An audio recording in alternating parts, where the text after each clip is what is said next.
The year is 1899, but on this alternate Earth, the great nations of Europe are on the brink of war as new weapons are being developed. In London, a group of cops is shocked when they see the first tank crash into the Bank of England, destroying everything in the rooms while being unaffected by bullets. The tank uses its cannon to shoot the vault door open before the terrorists come out with their leader the Phantom. There are lots of treasures in the vault, but what the Phantom wants are the blueprints of Venice's foundation.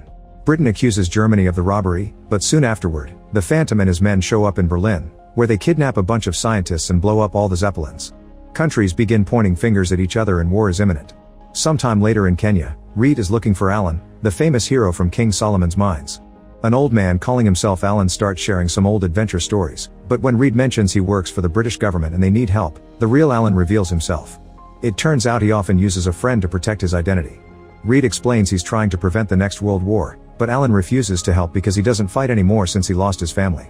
At that moment, a group of strange men come in and ask for Alan, only to shoot the old man thinking he's the real one. Alan immediately opens fire and a gunfight ensues, but it's hard to kill these guys because they're wearing armor and using the latest model of guns, which are automatic. After a few very precise shots to make the men fail, Alan comes out to fight them hand to hand, dodging bullets and knives to defeat the bad guys using furniture and even a horn on the wall. One of the henchmen manages to run away, so Alan goes after him, not noticing the suitcase they left behind. Since he's an expert sharpshooter, Alan stops the guy by shooting from afar, but before he can interrogate, the guy self-deletes with poison. Suddenly the tavern explodes, and since the war is threatening the peace he achieved in Africa, Alan accepts to help Reed. Later in England, Reed introduces Alan to his boss M, who explains he's forming a team known as the League of Extraordinary Gentlemen to stop the Phantom. Alan also meets Captain Nemo from 20,000 Leagues Under the Seas, whose ship will take them to Venice in 4 days because clues indicate the Phantom will attack there next. Suddenly a voice talks from an empty chair and some papers start moving. It turns out the other team member is Skinner, a thief who made a serum to become invisible but hasn't found a cure yet. To be less annoying, Skinner puts on a jacket and face paint so the others can see him. At that moment, another team member arrives. Her name is Mina and she's an expert chemist, but Alan isn't happy about having a woman on the team. The group gets going and Nemo impresses everyone with the latest automobile technology. The driver is his first mate Ishmael, from Moby Dick. On their way out, they don't notice they're being followed. Eventually they make it to the docks to recruit the infamous Dorian Gray, who only lets them in because Mina is his ex. After noticing that Dorian is missing a painting on the wall, Alan shares that a witch doctor once blessed him for saving the village, so it's said Africa will never let him die. He also remembers meeting Dorian when he was a child, yet Dorian hasn't aged a day. Dorian avoids all explanations because he isn't interested in joining the team, but the conversation is interrupted when a bunch of armed men come out of the shadows together with the Phantom, who asks the League to join him. While the Phantom talks, Alan notices one of the henchmen looks different. He's the stalker from earlier, who immediately opens fire against the enemy. Chaos ensues in the room as everyone begins to fight and reveals their skills in the process. Dorian is immortal, so he just walks into the bullets to kill the men with his sword and lets his body heal himself. Nemo uses a sword and martial arts while Alan uses his own firearm, and so does the stalker, who turns out to be an American Secret Service agent called Tom Sawyer. Skinner takes off his jacket and paint to hit bad guys with things like books. The Phantom runs away and Alan tries to stop him, but he's intercepted by a henchman. While they fight, Tom tries to chase after the Phantom, who manages to escape by jumping through the window into the river. The guys think the fight is over, but there's one last man hiding and he takes Mina hostage. However, Mina's eyes suddenly turn red and she bites the guy to kill him by drinking his blood. It turns out she's the widow of Jonathan Harker, who was part of the team that killed Dracula. Then Dorian accepts to join the team because he took this attack personally, and Alan lets Tom join too. Tom was sent by the American government because they're worried the war will reach the Americas too. The team's next stop is Paris, so Nemo introduces the team to his ship Nautilus, which can also work as a submarine. When they finally arrive at the city, Alan and Tom chase after a huge monster known as Mr. Hyde, who has been terrorizing the locals lately. With calculated shots, Alan lures Hyde into a very specific spot while teaching Tom how to waste fewer bullets, calling his crazy shooting American style. Hyde eventually stops on a rooftop and Alan shoots to make him fall right into a net they prepared earlier. Once they make it back to Nautilus, it requires lots of crew members to chain Hyde down, and yet the monster still manages to push some of them away. While they try to calm him down, Skinner falls and Dorian helps him, only to scratch him in the process. Alan manages to make Hyde stop by offering a deal. If he helps them, he'll get a pardon from the Queen and he can go back to London. Hyde accepts, and at that moment, the effects of the elixir he took to transform finally end and he painfully transforms into his real form, the very shy Dr. Jekyll. Now the team is complete, the ship enters submarine mode and starts making its way to Venice using a copy of the blueprints the Phantom stole. Now the team has to learn to live with each other. Alan is soon annoyed by Skinner because he doesn't wear his coat to make his presence known, and Mina is disturbed to learn that Nemo worships the goddess of death. However, Alan is more scared of her than some religious statue. One afternoon after the Nautilus enters ship mode again, Alan tries to teach Tom how to waste fewer bullets and shoot more accurately, but when Tom asks him about his dead son, Alan leaves. Meanwhile, Nemo and Ishmael are surprised to find powder in the control room right before a book closes on its own behind them. They give the powder to Mina, who analyzes it and discovers that it's the powder photographers use to create flash. Dorian visits her and shares his secret: the missing portrait at his home is magical, and it ages instead of him. He can't look at it or he'll lose his powers. Dorian also flirts with Mina and shares a drink, but when the glass breaks, it cuts her finger. The smell of blood gets Mina excited and they end up kissing, which makes Jekyll jealous while he watches from afar. His inner Hyde reminds him he could be noticed by women if he drank the elixir again, and he even gets aggressive, but before he can lose control, Nemo interrupts him. The captain says he doesn't want a monster loose in his ship, and Jekyll reminds him that he has a dark past as a pirate, so he can't talk. Then Jekyll returns to his room and is shocked to discover one of his elixir bottles is missing. He immediately lets Alan know and accuses Skinner of stealing it, since none of them have heard from him in a while. When they finally arrive at Venice, there's a carnival going on, and by looking at the blueprints the team guesses the Phantom will be blowing up the city.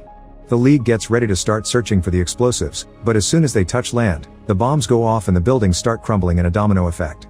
They must destroy a particular building to stop it, so Tom takes Nemo's automobile and leaves with Alan, Dorian, and Mina, but Jekyll refuses to go because he's afraid of releasing Hyde. As soon as the team drives down the streets, the Phantom's men surround them and open fire. Dorian thinks Skinner let them know they were coming and runs away. Alan and Tom try to shoot back, but there are too many men, so Mina jumps out of the car and climbs the wall with her powers to quickly feed on all the bad guys without mercy. While buildings continue to collapse and start damaging the ship, Alan sees the Phantom nearby and he jumps out as well to go after him. Tom is left driving alone, and after dodging lots of falling debris, he finally finds the right building and shoots a flare, so Nemo fires a rocket that destroys that building and finally puts an end to the domino effect. As the explosion goes off, the car flips and Tom gets caught under it. On the ship, Dorian reveals he's the actual spy and shoots Ishmael. Meanwhile, Alan follows the Phantom to a cemetery and they exchange a few hits. The Phantom stabs Alan on the shoulder and Alan hits him in return, which causes the mask to fall and shows his identity. He's actually M, which stands for Moriarty, the legendary enemy of Sherlock Holmes. The Phantom runs away and Alan throws the knife back at him, but it isn't enough to stop him. Afterward, the team returns to the ship and finds a dying Ishmael, who uses his last breath to tell them about Dorian.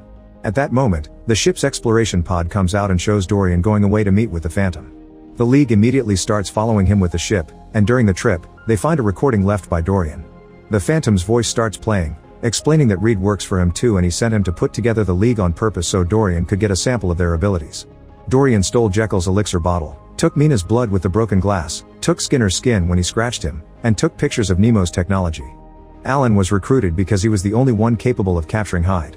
With these samples, he'll able to build super soldiers to sell during war times. As he listens, Jekyll notices his inner Hyde is in pain because of a weird frequency in the recording, and at that moment the Phantom announces the ship will explode when the recording ends. That's exactly what happens, and the entire ship shakes as water starts to flood the engine room and drags down some crew members. Nemo can't make the Nautilus resurface because of this, so he orders his men to seal the engine room with the men inside for the greater good. Hyde convinces Jekyll they can help, so he runs into the room before it's sealed and takes the elixir to transform underwater. Then he swims down to the bottom and using his strength, he pulls the levers and opens the valves, which immediately drains the ship and allows it to resurface. While everyone tries to organize things, they get a message in Morse code from Skinner, who sneaked into the pod with Dorian and now sends the team directions to follow. Eventually they make it to northern Mongolia, where they discover the Phantom's secret fortress. They hide in a cave to wait for Skinner, who arrives with a disturbing report. The fortress is huge and the kidnapped scientists are working in factories 24/7 to make super soldiers and copy Nemo's inventions. While the team makes a plan, Dorian asks the Phantom for his painting, revealing that the Phantom stole it just to make him work for him. Now that he has it back, Dorian refuses to fight again. Soon the League arrives at the fortress and they knock down the guards outside with their powers. They sneak inside and Skinner begins placing explosives around the factory while Hyde, Nemo, and his crew free the families of the scientists, but unfortunately they're found by a whole army of guards. A gunfight soon ensues, but Nemo's weapons don't do anything because the enemy is wearing full body armor. Hyde uses a huge metal door to deflect the bullets, giving Nemo the chance to fight the guards at the lab with his sword and release the scientists too. Meanwhile, Mina finds Dorian in his room and they begin a fight with blades, but no matter how much they slash at each other, their wounds keep regenerating. Suddenly Mina is distracted when she notices the magical painting, so Dorian uses the chance to nail her to the bed with his sword. However, he fails to get her heart, so Mina surprises him from behind and impales him on the wall with his own sword. Then she forces him to look at his painting, which breaks the spell and Dorian regains all the years the picture took from him until he dies. Alan and Tom go looking for the Phantom, who is currently overseeing the box with all the League's samples. They manage to corner him, but unfortunately a guard catches them from behind and they have to dodge an attack, which allows the Phantom to escape with the box.